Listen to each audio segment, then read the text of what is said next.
Hello, ladies and gentlemen. This is the John Woodard Show. We are privileged to interview Catherine Truitt, our North Carolina Superintendent of Public Instruction, and we're glad to have you, Catherine. This is the third time you've been on our show, but we have a lot more to talk about this time than we have in the past with so much going on. We always do. It just keeps getting more and more with each appearance, right? Absolutely. You've been really busy with reopening schools. Mm-hmm. What schools have you been focused on? There's a lot of schools that that have been closed. Which ones are you focused on? Well, right now, all of our schools are open to some degree. So we are seeing, for example, I visited several counties out west a couple of weeks ago, and about 20% of their students are not back in class. But then when you look at other districts, you might find that as many as 40% are not back in class. And so what I'm seeing, and I don't have data on this, but what it appears to be is districts with more low-income children, a higher percentage of low-income children, have fewer family or have more families who have opted to keep their kids at home. What do you attribute that to? Is that a case of the parents are getting the stimulus money you were talking about, and therefore they can afford to stay home with the children more than they have in the past? No, it's they're fearful. They are misinformed, I believe, about the spread of the virus, and are afraid that their children are going to get the virus at school. My goodness, that's a terrible thing as we're trying to come out of this pandemic. Yes. You've been working on the Office of Learning, Recovery, and Acceleration. Tell me about that. I've read about it. I understand what the opposing points of view are. What is your point of view? Well, the Office of Learning Recovery has a couple of different pieces to it. First of all, we have been given just an incredible amount of money from the federal government through the CARES Act dollars, starting with President Trump, and then on through a second pot of money, which was over $1 billion. And now with the American Rescue Plan, our public schools have been given $3.6 billion to be distributed across the state to our districts. And the amount of money a school district gets is dependent upon the percentage of low-income children they have. And so the Department of Public Instruction is a pass-through for these federal dollars. And in an effort to ensure that our districts have the support that they need to, first of all, spend that money in a way that will benefit students, is one job of the Office of Learning Recovery. But also, the legislature, who passed law a couple of weeks ago that the governor has signed, requiring districts to offer summer school to families who choose to send their children to summer school, that is being paid for with those federal dollars. And so that legislation requires that districts submit a plan to the Department of Public Instruction saying how they are going to make summer school available to all students. Well, there's been another component to learning loss, isn't there? About some children are being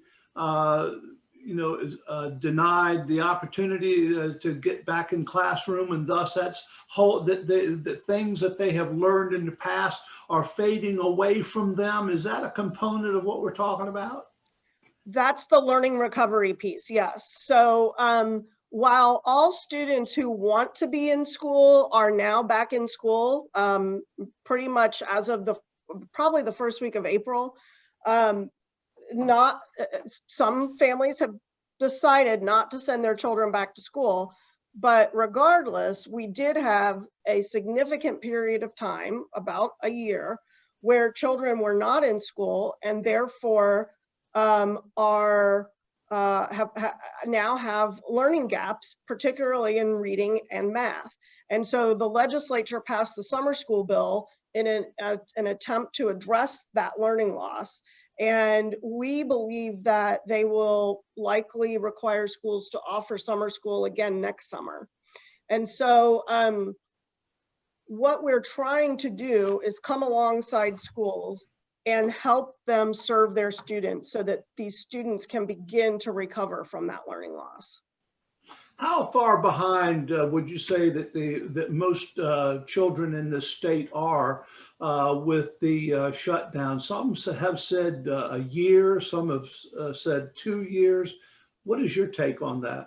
Well, the issue is that they were already behind before the shutdown. We have 67% of students in North Carolina of 8th graders are not proficient in reading and math before they start high school prior to the pandemic. So we already have a significant number of children who were behind. Now we have, I would say that many students, in particular low-income students, have probably lost a year. And what we're seeing is that that having kids out of school has created an even larger gap between what we might call the haves and the have-nots. And so while some students were able to be taught at home and their parents were able to be with them more than maybe another child's parents, and we're really making sure that their students did not fall behind, that's not the case for all students. And so we're really seeing a wider gulf now between those who were behind pre-pandemic and those who were not. You also are involved in this early literacy and science and reading investment program. Tell us about that. That seems to be pretty forward thinking. It is. So probably about 2 decades ago, under President Bush, Bush II, a national reading panel was convened and looked at over 100,000 pieces of research around how children learn to read and how the human brain learns to read.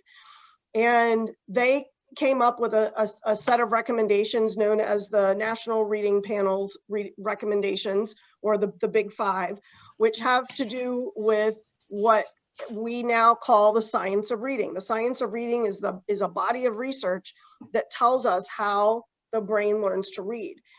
And so consequently, in the United States, we've continued to see a form of early literacy instruction called whole language, or sometimes called balanced literacy, really be the dominant form of the way our pre-service teachers learn to read and the way our in-service teachers continue to teach young children how to read. And as a result, in our country and in our nation, about 2/3 of children do not read proficiently. And as a nation, we rank in the middle of the pack compared to other developed countries. And so this has caused a couple of states to sit up and take notice and say, well, wait a minute, we're not adhering to the science of reading when we teach students to learn to read. And so what can we do about this? Well, Mississippi was the first state to really tackle this issue. And so they decided, instead of providing remediation for students who were falling behind in reading, that they would equip teachers differently and ensure that all teachers had a toolkit that included methods that are grounded in the science of reading so that all children can learn to read. And the fruits of their labor paid off. In 2019, they were the only state in the country to see significant gains in reading across all subgroups, including low-income children. and we are following suit. So that legislation, the Excellence in Public Schools Act, requires the Department of Public Instruction to partner with an organization that provides this training to teachers, and we are going to start training all pre-K through 5th grade teachers and elementary school principals this summer. Are you still taking bids on that, or is that something that you've already contracted and is ready to go? So the Senate Bill 357, the Excellence in Public Schools Act, mandated that the department contract with a program called Letters. Who is that run by? The company is called Voyager Sopris. They have, I assume that because they were mandated to be to provide the training, they must have some significant background in that field. They do. They were, this is the organization that trained the teachers in Mississippi. Oh, okay, very good. Mm-hmm. You've been involved in pushing the governor on various issues of education. What have you been doing, and what has been his response?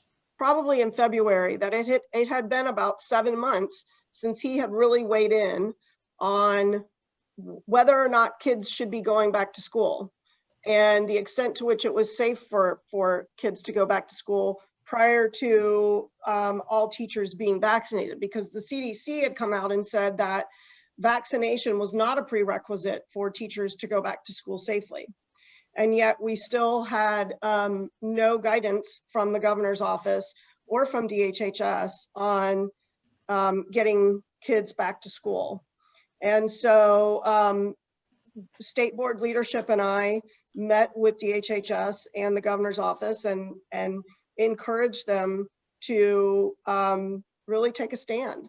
And so eventually they did, and we were able to change the toolkit to allow for our 6th through 12th grade students to return to school. And then we worked with local boards of education to encourage them to vote to allow schools to open, because it is up to the local boards as to which schools were going to open under which plan. And eventually we got all schools open. Can you define for me what your interpretation of the word equity means? I define equity as giving all students what they need when they need it. And so if I am a student who does not speak English, I'm going to need a different type of reading instruction than someone who is a native English speaker. And so equity means, to me, providing what that student needs in order to be successful, even if it looks different from what the child sitting next to them needs. And I'm sure that sets up a certain difficulty in the classroom trying to meet the needs of different students. Yes. At the same grade level, some who do need and more, and others who don't. Yes, I would agree with that. I think that's probably one of, if not the most difficult part of a teacher's job. How would you propose to spend the $400,000 that has been allocated for the equity department?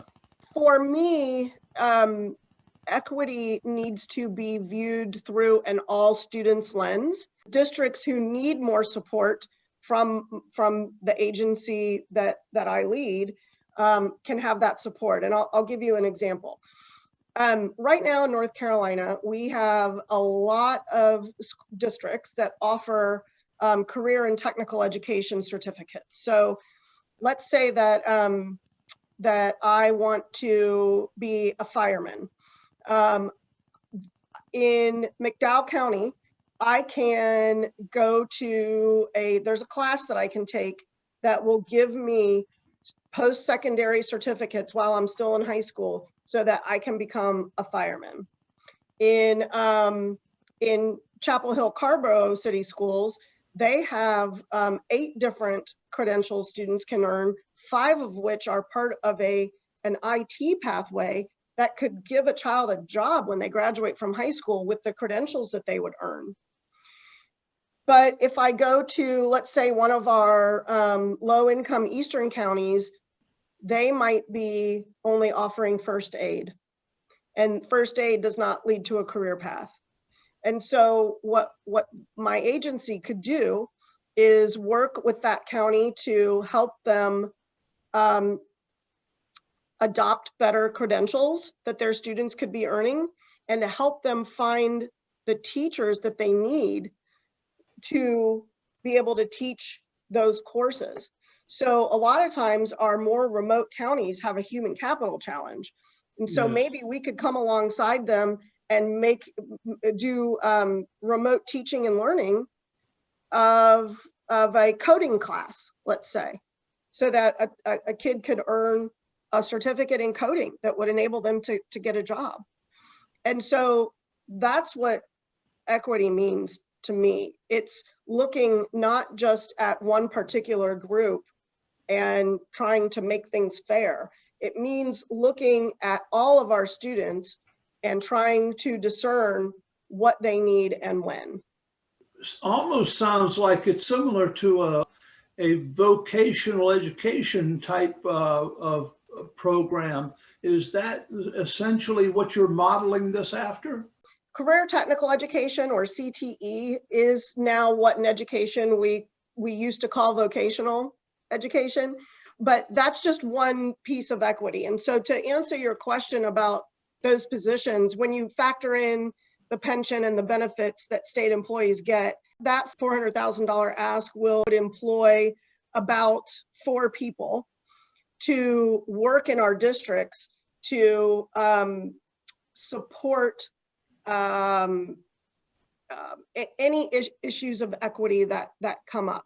Education First Alliance has been active in trying to overcome what you hear is that they're trying to overcome critical race theory. What interactions have you had with them? What do you think about their effort, and if they're being successful at trying to combat critical race theory? Do you even agree with critical race theory?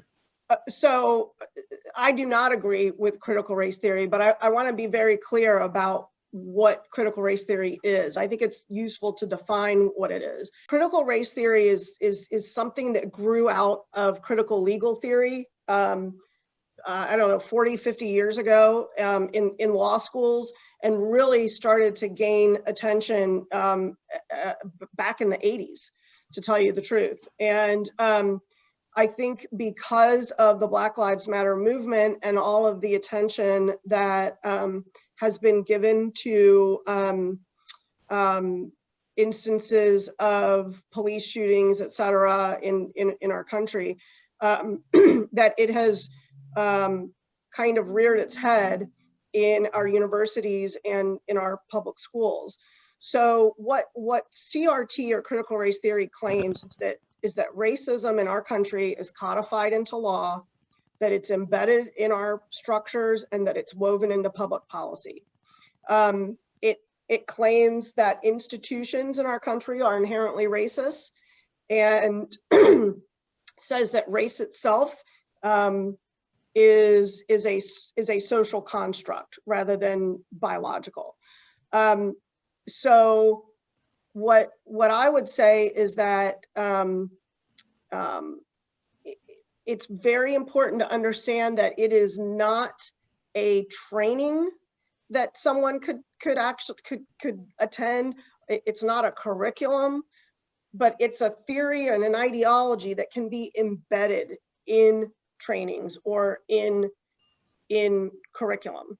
And so as a result, when people talk about CRT being embedded in curriculum, that gets very tricky because curriculum in our state is a local control issue. The Department of Public Instruction does not write curriculum. Talked about that before. Yeah, exactly. So I would say that CRT is one of many issues that my team and I look at on a day-to-day basis, but that it is, if we want to keep critical race theory out of our schools, parents have to be vigilant and they have to turn to their local school boards. There's been a lot of the commentary that has gone back and forth is that critical race theory teaches white supremacy and the things that you discussed, and that the system is overwhelmingly benefited to white students as opposed to others, and that it teaches children to dislike each other based upon their respective races, and to have an animus toward their country. You know, a lot of people think this is very destructive for the continuation of the society that we've all grown up in.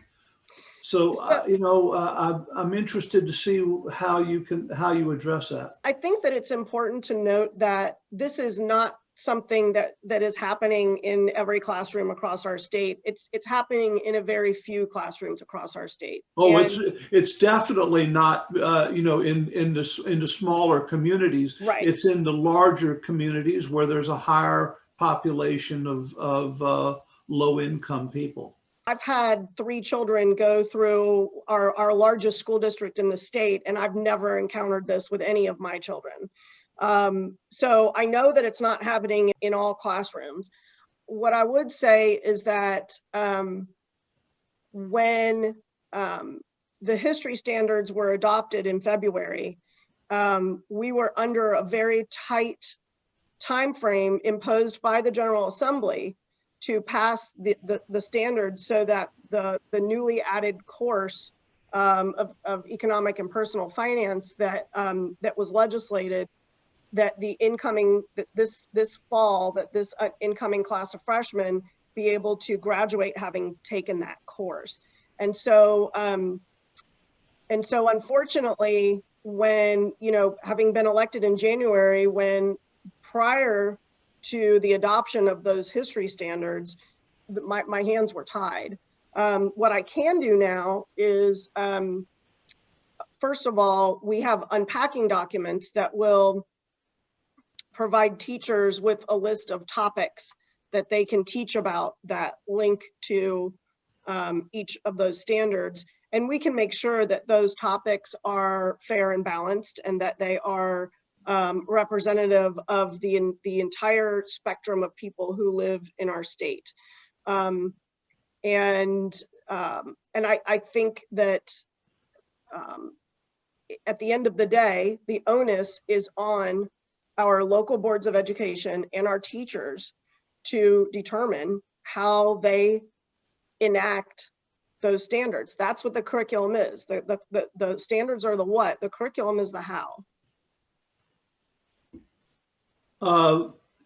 You're a member of the NCAE board. How aren't you? No, I'm not. Oh, oh, that's right. You're on the State Board of Education board. Right. Right. I got that confused. Okay. Of course, you're familiar with James Ford.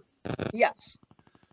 How's your relationship with him, and how do you perceive him in his, you know, his attempting to advance the CRT issue?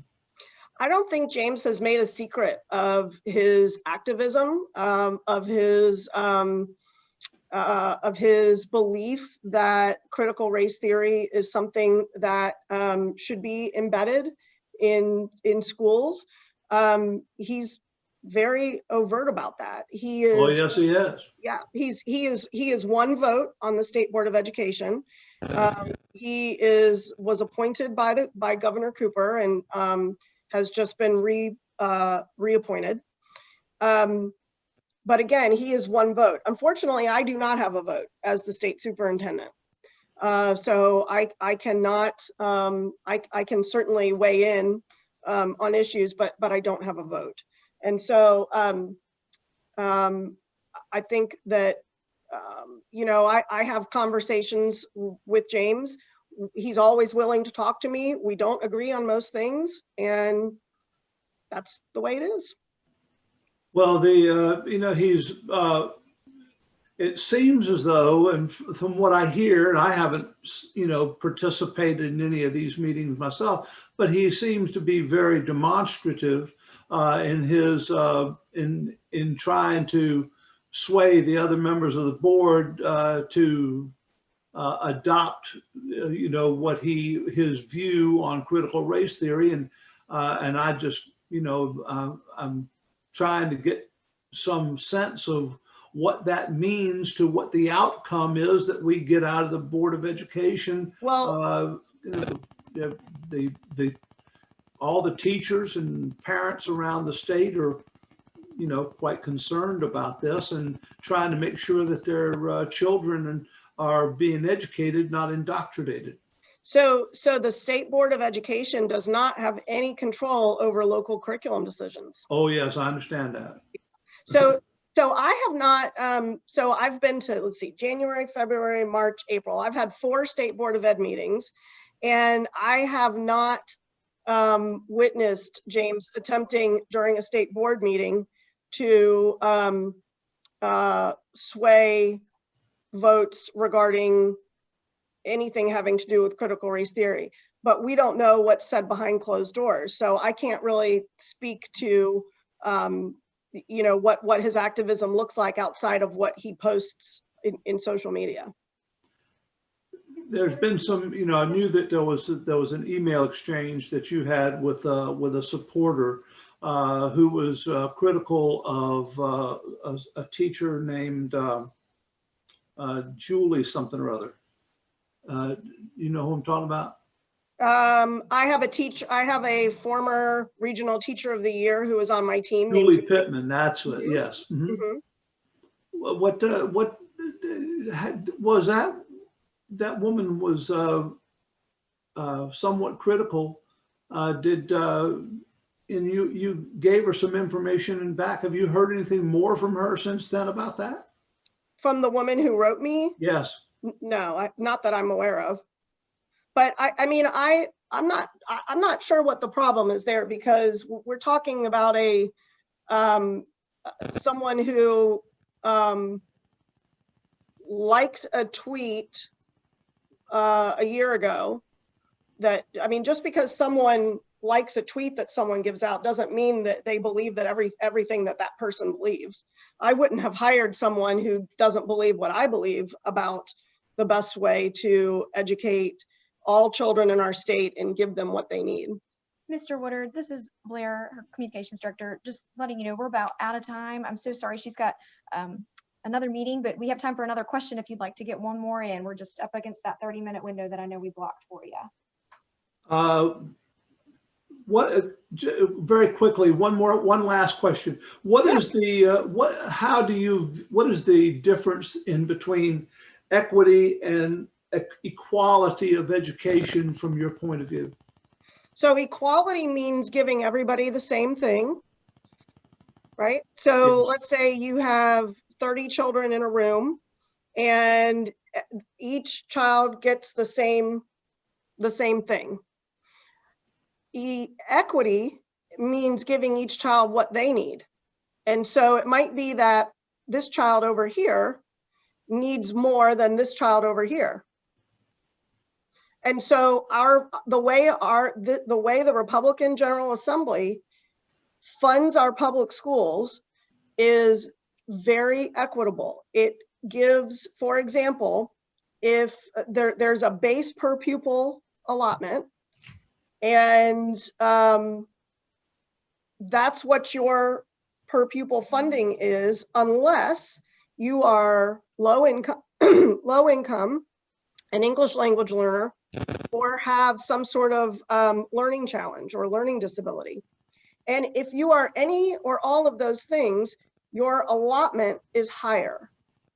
It costs more money to provide an education to a child with special needs than a child who doesn't have special needs.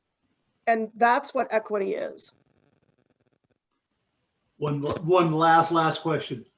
Yesterday, just recently, Tim Moore cut the legs out from under a bill that was supposed to provide that biological males can't be in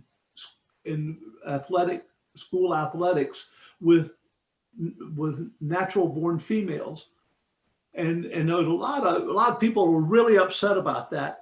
It's probably not in your area of influence, but you must have an opinion about that. Well, I believe that the reason he stated for cutting the legs out from underneath that, I like the way you put that, is because it was a problem looking for a solution. There haven't been any complaints in our state about this happening, and so I would have to agree with him that until there is an issue, there's not a need to weigh in. I do have female athletes as children. My daughter was a last year's pole vault state champion, and I would certainly not want a transgender girl competing against her. However, I think there's more information to be learned, because what I'm reading is that if there are situations where a girl can, or a transgender girl is taking hormones that would make them more biologically like a girl, we don't know what the playing field, no pun intended, would be. But based on what I know right now, sitting here talking to you, I would not want a 16-year-old boy who identifies as a girl being able to compete against my daughter in a track meet. Wouldn't want him in the same shower room, although that could also be a part of the equation as well. Of course. Thank you so much. Catherine, you've been wonderful. Thank you so much. Great questions, great answers. Thank you very much for your time, and I look forward to talking with you again. Thanks so much, John. Take care. Have a good day. You too.